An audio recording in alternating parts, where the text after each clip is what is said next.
Et dans l'épisode d'aujourd'hui, entre autres choses, vous verrez que la Chine a choqué le monde avec la présentation de robots humanoïdes marchant en parfaite synchronisation là-bas, à Pékin.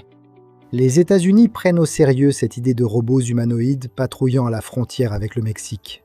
Une start-up a créé un cheval robotique capable de transporter des personnes et même d'autres robots. La nouvelle commande du MIT permet de contrôler des excavatrices via les mouvements naturels des bras. La Chine a conçu une machine de creusement de tunnels qui fore le sol et utilise des explosifs contre la roche. Découvrons cela et d'autres technologies.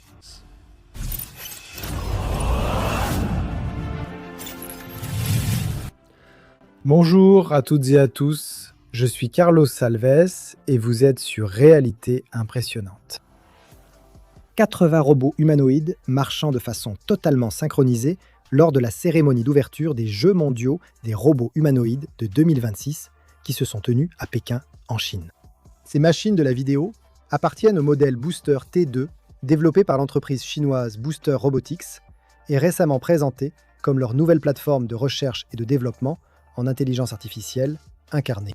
Eh bien, le T2 mesure environ 1,40 m de hauteur et pèse environ 43 kg avec 31 degrés de liberté. 12 sont situés dans les mains, permettant des mouvements plus précis lors des tâches de manipulation réalisées par les robots. Le robot utilise également 2 ensembles de caméras binoculaires placées sur la tête et au niveau de la taille. Cette configuration permet de surveiller l'environnement, tandis qu'un autre système observe la zone où les mains travaillent. L'un des principaux changements par rapport à la génération précédente porte sur la capacité de traitement. Dans la version T2 Pro Booster, utilise la plateforme NVIDIA Jetson Thor qui peut fournir jusqu'à 2070 teraflops de capacité de calcul pour exécuter des modèles d'intelligence artificielle directement sur le robot. Ce traitement local est très important pour les applications d'intelligence artificielle incarnées, dans lesquelles la perception, la prise de décision et les mouvements doivent se produire en continu. Le robot peut observer, interpréter une situation et convertir ces données en commandes pour ses articulations, tout en réduisant sa dépendance au cloud. Booster a conçu le T2 avant tout comme une plateforme ouverte destinée aux chercheurs et entreprises. Aux Jeux Olympiques des robots humanoïdes de Pékin, cette capacité a aussi été testée dans une activité différente de la marche de la cérémonie d'ouverture. Là-bas, le Booster T2 a été utilisé comme plateforme lors du football humanoïde à 7 contre 7, où 2 équipes s'affrontent de manière autonome, c'est-à-dire sans opérateur humain contrôlant chaque robot individuellement. Dans ce contexte, les robots doivent identifier le ballon, localiser les autres joueurs, naviguer sur le terrain et décider quand courir, passer ou tirer. Je veux savoir quand ces petites machines vont faire des tacles glissés. J'ai envie de voir ça. Ainsi, le football sert de test pour des problèmes qui apparaissent aussi en dehors du sport. Le robot humanoïde doit percevoir les objets en mouvement, éviter les collisions, garder l'équilibre et adapter ses actions à mesure que l'environnement change. Ces capacités sont très proches de celles requises pour que ces machines travaillent un jour dans des usines, centres logistiques et autres lieux conçus pour nous, humains. Cette présentation avec 80 unités du robot Booster T2 a montré une autre possibilité. Faire fonctionner un grand nombre de robots humanoïdes simultanément dans le même espace. On peut déjà imaginer une armée, n'est-ce pas? Malheureusement, cela risque de devenir plus courant à mesure que ces machines évoluent, tu vois? Des ingénieurs du MIT aux États-Unis ont créé une interface de contrôle pour les excavatrices qui réduit fortement le temps d'apprentissage de leur utilisation. L'opérateur, de façon simple, tient le mécanisme et bouge son propre bras, de la même manière qu'il le ferait avec une vraie machine. En étendant le bras, en le tournant, ou en effectuant le mouvement de saisir quelque chose, le système interprète ces gestes et les transforme en commandes correspondantes pour l'excavatrice. Cette proposition vise à résoudre l'une des principales difficultés des nouveaux opérateurs. Sur les excavatrices classiques, les mouvements des joysticks ne correspondent pas directement aux mouvements que l'opérateur veut exécuter dans l'environnement. L'opérateur doit apprendre quelle combinaison contrôle la rotation de chaque élément de la machine, comme la cabine, la flèche et le bras. Avec le temps, les professionnels expérimentés développent un modèle mental qui leur permet de coordonner tous ces mouvements presque automatiquement. Mais acquérir cette compétence peut demander des années de pratique. Des volontaires débutants et des opérateurs expérimentés ont été formés pendant 1 heure par jour, pendant 7 jours. Avec les commandes classiques du joystick, les débutants ont nettement moins bien réussi que les professionnels, C'est évident, non? Les débutants ont eu de moins bons résultats que les professionnels. Mais avec la World Space Interface, la situation a changé. Les opérateurs débutants ont réussi à atteindre des performances très similaires à celles des spécialistes dès la première session. Les chercheurs pensent que la technologie pourrait également sortir des simulateurs. Une version du système pourrait être installée directement dans la cabine d'une pelleteuse, avec le bras mécanique fonctionnant presque comme une extension amplifiée du bras de l'opérateur. On pourrait aussi utiliser l'interface pour la téléopération. Dans ce cas, une personne pourrait rester en sécurité tout en contrôlant à distance une pelleteuse opérant dans des zones dangereuses, telles que des zones sinistrées, des mines ou à risque d'effondrement. Des entreprises comme Caterpillar, Hyundai et Komatsu développent déjà des simulateurs et des technologies d'opération à distance pour ces machines lourdes. Pourtant, la plupart de ces systèmes utilisent toujours des commandes par joystick. Nous discutons souvent ici de systèmes intelligents et de meilleurs outils. J'ai donc aussi cherché une manière plus intelligente d'investir. Car honnêtement, beaucoup investissent encore en tentant de deviner la direction du marché. En fait, des études montrent que 66% des investisseurs regrettent au moins une décision d'investissement. Et il est facile de comprendre pourquoi. Sur le marché boursier, on vous pousse constamment à acheter, vendre, attendre ou réagir. C'est pourquoi je voulais quelque chose de différent, quelque chose qui ne m'obligeait pas à surveiller le marché toute la journée.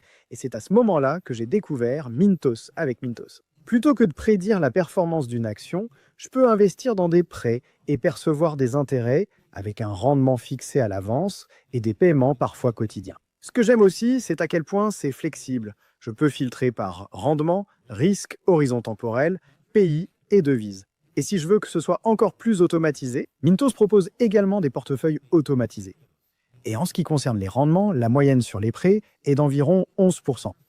Et ça, mes amis, c'est un très bon rendement, surtout pour des revenus passifs. Mintos est en activité depuis 2014, compte plus de 600 000 utilisateurs et est réglementé dans l'UE sous MiFID.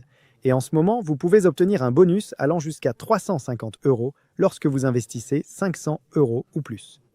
Il vous suffit d'utiliser le lien ci-dessous ou de scanner le code QR affiché à l'écran. Des rendements stables, pas de surprise et en plus, un bonus. Ne ratez pas cette opportunité et bonne chance. La proposition du MIT adopte une approche différente, n'est-ce pas? Permettre à la machine d'interpréter directement les mouvements naturels de l'humain.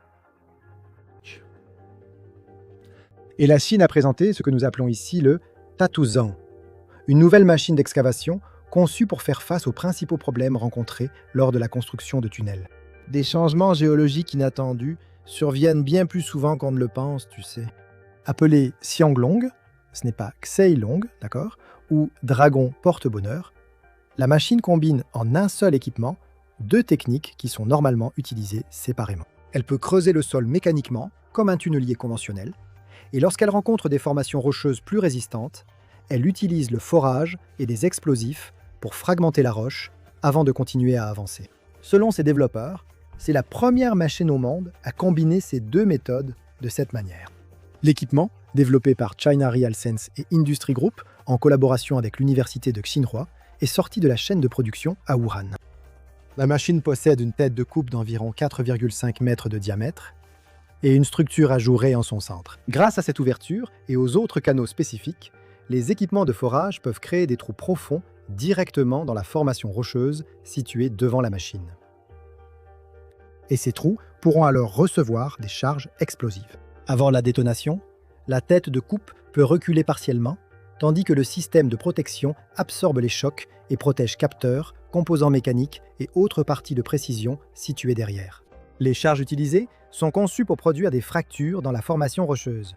Après l'explosion, la tête retourne à sa position de travail et continue l'excavation, en broyant et en retirant la roche préalablement fragmentée.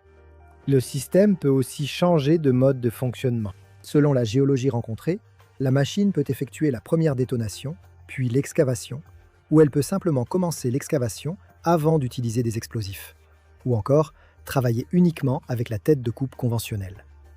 Cela dépend bien sûr de la situation. D'autres solutions ont été intégrées pour que l'équipement s'adapte aux conditions du creusement. Des coupeurs latéraux rétractables modifient la section d'excavation, tandis qu'une protection arrière télescopique s'adapte aux différents segments utilisés pour le revêtement du tunnel. Selon des informations publiées en Chine, des tests ont indiqué que la combinaison des deux techniques peut augmenter l'efficacité de l'excavation d'environ 30% par rapport à un tunnelier conventionnel dans des conditions géologiques complexes. Et Dak Sheihai a développé une machine conçue pour fonctionner comme une sorte de cheval mécanique, un cheval robotique. Appelé QGX-1, le robot a attiré l'attention lors de la World Robot Conference 2026, organisée à Pékin, où les visiteurs ont pu, littéralement, monter sur le dos du robot et faire un petit tour avec cette machine. Le projet combine 4 jambes robotiques indépendantes avec une structure équipée d'une selle et d'un guidon. En pratique, l'utilisateur monte sur le QGX-1 de la même manière qu'il le ferait sur un cheval ou une moto par exemple. La différence, c'est qu'au lieu de roues ou de muscles, la locomotion dépend de 4 jambes mécaniques contrôlées électroniquement. Ces dimensions dépassent largement celles des robots quadrupèdes actuellement disponibles, ces fameux chiens robots. Selon l'entreprise, le QGX-1 peut transporter une charge allant jusqu'à 300 kg. Cela signifie qu'il n'a pas été conçu uniquement pour transporter du matériel. Il est devenu très clair qu'il a une capacité suffisante pour transporter des personnes. Et lors de l'une des démonstrations les plus curieuses organisées à Pékin, même un autre robot, un robot humanoïde, est apparu monté sur le cheval robotique. C'était intéressant à voir. La machine fonctionne aussi en dehors des surfaces planes, tu as vu? Ses 4 pattes s'ajustent individuellement lors du déplacement, permettant au robot de traverser des terrains irréguliers et de rester stable tout en portant sa charge. Le QGX-1 attentive une vitesse maximale d'environ 10 km/h, ce qui est bien loin évidemment d'en faire un substitut aux motos. Mais la vitesse ne semble pas être l'objectif principal ici. L'avantage d'une machine de ce type réside justement dans sa capacité à atteindre des endroits où les véhicules conventionnels commencent à rencontrer des difficultés. Un véhicule à roues dépend d'une surface relativement continue. Un robot à pattes peut, lui, choisir où poser chaque patte. Cela ouvre des possibilités pour traverser des zones rocheuses, des terrains inclinés, des sentiers, de la boue et d'autres surfaces où de petits trous auraient beaucoup de difficultés. Et l'idée de construire des machines quadrupèdes assez grandes pour transporter des êtres humains commence aussi à apparaître dans d'autres projets, tu vois. Nous avons vu l'année dernière Kawasaki, par exemple, qui travaille sur son propre concept de cheval robotique appelé Corleux. Il a été présenté à l'origine comme une machine de mobilité personnelle capable de traverser des terrains difficiles. Au salon, au début, le cheval robotique semble juste une simple démonstration curieuse, non? Cependant, une plateforme quadrupède transportant des centaines de kilos sur des terrains inaccessibles aux véhicules traditionnels pourrait servir en agriculture, exploitation minière, transport d'équipements, sauvetage, logistique, guerre et zones isolées. L'industrie des robots humanoïdes commence à suivre des chemins assez différents les uns des autres. Et peu d'entreprises illustrent cela aussi clairement que la société chinoise Engine IA. En quelques jours, l'entreprise a dévoilé 2 applications distinctes pour son robot humanoïde T800. Dans l'une d'elles, il apparaît en train de travailler dans une usine. Dans l'autre, ils se battent les uns contre les autres sur un ring, là-bas, aux États-Unis. La première démonstration a eu lieu dans une usine Luxshare CT située à Chaozhou, en Chine. Engine IA a diffusé une vidéo officielle montrant des robots T800 accomplissant diverses tâches industrielles dans une installation. Selon les informations présentées dans la vidéo elle-même, les robots peuvent recevoir des ordres de travail directement du système MES utilisé pour gérer les processus de production. Après, le système de vision identifie le type et dos materiais que precisam ser manipulados. Les robots utilisent leurs 2 bras pour saisir et placer ces objets. La démonstration montre aussi le T800 portant une charge avec seulement ses bras, évitant dynamiquement les obstacles et utilisant tout son corps pour positionner les récipients de façon stable. Le choix de Luxshare pour cette démonstration est significatif. L'entreprise est l'un des principaux fabricants chinois d'électronique et aussi fournisseur d'Apple. La présence du T800 dans l'une de ses installations montre que le fabricant veut passer des démonstrations aux applications industrielles. Mais la vidéo pose aussi des questions intéressantes, tu sais. La présentation est très produite et montée, ça se voit, et Engine IA indique tout au long des images que les scènes ont été tournées sur place. Et clairement, cela arrive après que des démonstrations précédentes de l'entreprise aient suscité des doutes sur l'éventuel recours à l'infographie. Lors de cet événement, Engine IA a publié des images des coulisses pour prouver que les mouvements du T800 étaient authentiques. Tu te rappelles du coup de pied au PDG? C'est ce qui s'est produit. Même ainsi, dans cette nouvelle démonstration, le montage bien élaboré rend difficile de déterminer jusqu'à quel point le robot est capable d'exécuter ses tâches de manière autonome lorsqu'il se retrouve face à des situations qui n'ont pas été préparées à l'avance. Le contraste est encore plus frappant quand on regarde ce qui s'est passé quelques jours plus tôt. Le 15 août, le T-800 a fait sa première apparition physique aux États-Unis lors du RE-4-2. Il s'agit d'un événement de combat entre robots humanoïdes qui se déroule à San Francisco. Dans ce cas, les deux T-800 étaient contrôlés par des pilotes humains et ont été placés face à face dans des combats diffusés sur Internet. Ce tournoi a été remporté par le pilote japonais Hiroyuki Ozone. C'est un nom difficile à prononcer. Ces deux applications font partie d'une stratégie que la société Engine IA développe déjà pour le T-800. Selon l'entreprise, les exigences physiques des combats servent à tester des caractéristiques telles que la résistance structurelle, l'équilibre dynamique et le couple des articulations. Le T-800 a un prix de départ annoncé d'environ 25 000 $, tandis que l'entreprise affirme travailler pour atteindre une capacité de livraison de plusieurs dizaines de milliers d'unités d'ici la fin de l'année. Le département de la sécurité intérieure des États-Unis, DHS, a entamé des discussions avec des entreprises de robotique sur l'usage potentiel de robots humanoïdes pour la sécurité à la frontière américano-mexicaine. Parmi les entreprises qui ont déjà présenté leur technologie au gouvernement américain figure Foundation, le développeur du robot humanoïde Phantom. Selon eux, leur idée en est encore à un stade très préliminaire. Le DHS lui-même affirme qu'il n'a actuellement aucun projet pilote, accord ou contrat actif avec Foundation.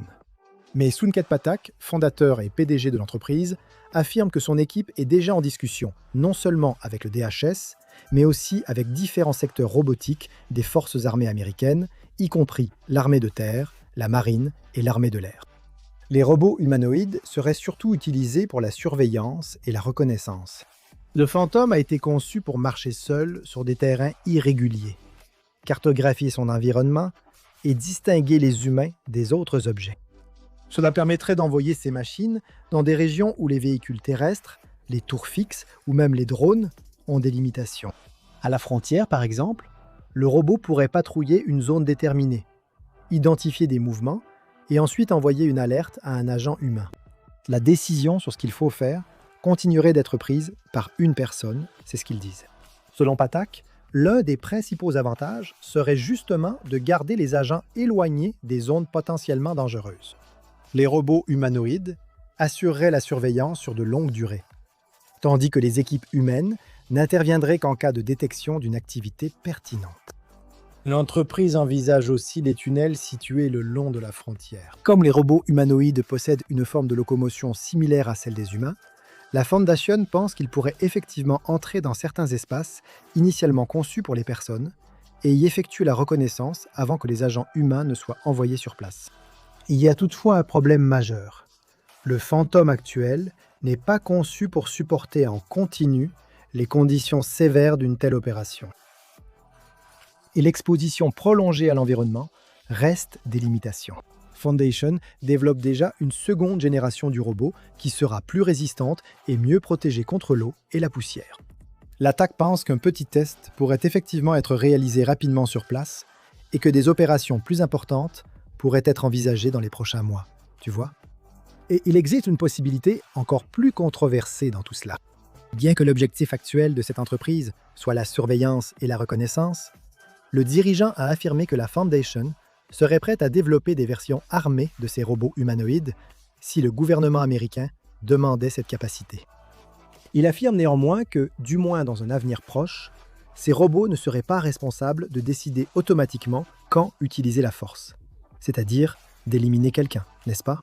La machine détecterait une situation et transmettrait les informations, l'humain restant responsable de la décision. Les essaims de drones posent un problème croissant à ces systèmes modernes de défense aérienne. Abattre un drone est simple, mais le problème survient quand des dizaines apparaissent en même temps. Et surtout, lorsque chaque drone ne coûte qu'une petite fraction du prix du missile utilisé pour le détruire. Et maintenant, aux États-Unis, Northrop Grumman a présenté une solution quelque peu différente à ce problème. Appelé Raid Hunter, le système combine intelligence artificielle, canon automatique Bushmaster et des munitions de 50 mm capables de corriger leur propre trajectoire après avoir été tirées. C'est une mitrailleuse pouvant percer des chars, contrôlée par une intelligence artificielle qui choisit quand tirer. Ça ne pourrait jamais mal tourner, n'est-ce pas? Je précise qu'il y a de l'ironie, certains ne comprendront pas. Le système utilise des capteurs reliés à un réseau de défense pour surveiller l'espace aérien. Le système de commandement et de contrôle, qui est équipé d'intelligence artificielle, traite ces informations et peut identifier et suivre plusieurs menaces simultanément. Cela inclut de petits drones, des essaims coordonnés et même des missiles de croisière volant à basse altitude. Cependant, à la différence d'un canon classique, le Raid Hunter ne tire pas uniquement des projectiles selon une trajectoire balistique, d'accord? Les munitions utilisées par le système sont guidées avec précision. En pratique, chaque projectile se comporte presque comme un petit intercepteur téléguidé.